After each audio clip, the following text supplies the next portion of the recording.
good afternoon. Well, your business-minded mom, my page, your thought. How did you cope with failure in your first small business venture? I know many of us get there in various ways. We all have different business knowledge, strategy, attitude, different definition of coping, and we have different desires, different objectives, the purpose, like that.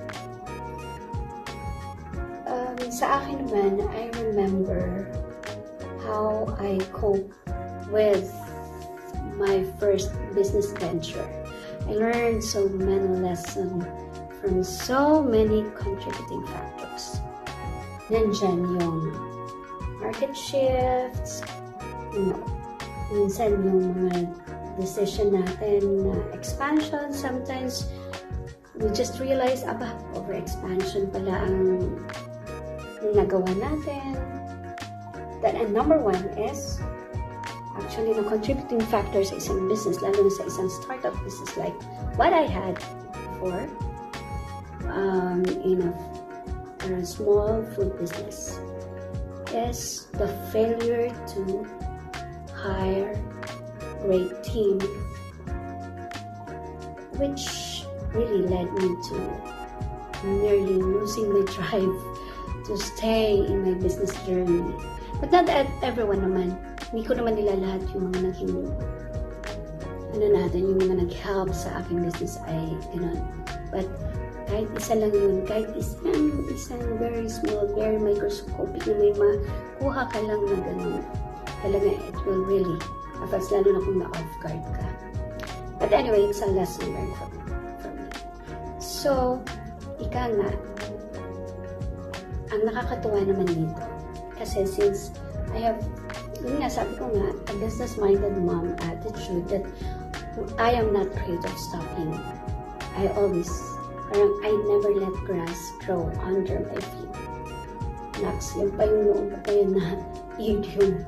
Kasi yan yung talagang nilalagay ko din na maging part of my core. Na talagang I always continue, never stop. Then, so we continue even as small steps. So, I have got my business, I get employed. Kumbaga, kung hindi man sa goods, at least yung human capital, it's you. It's you. So, dyan pa lang, kikita ka na, basta hindi ka nag-stop. Keep working. Keep going. Use your knowledge, your potentials, your, yung mga practical experiences mo. So, ganyan ang business-minded mom. Hindi lang na kailangan mong negosyo per se, but you yourself. Nandiyan yung business sa'yo, ikaw yung human capital nga. Diba? So, but, syempre, kung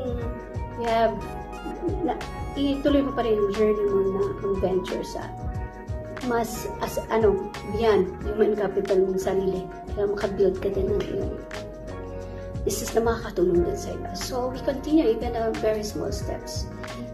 Ang importante lang, you get some clarity, sabi nga, on our own steps.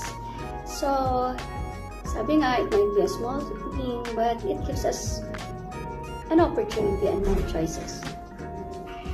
I know we can find our own way, our own walk. And hoping my page cheer you to take your business journey at your own pace, help you achieve big results. Thank you for following me in my business-minded mom, my page, your thoughts.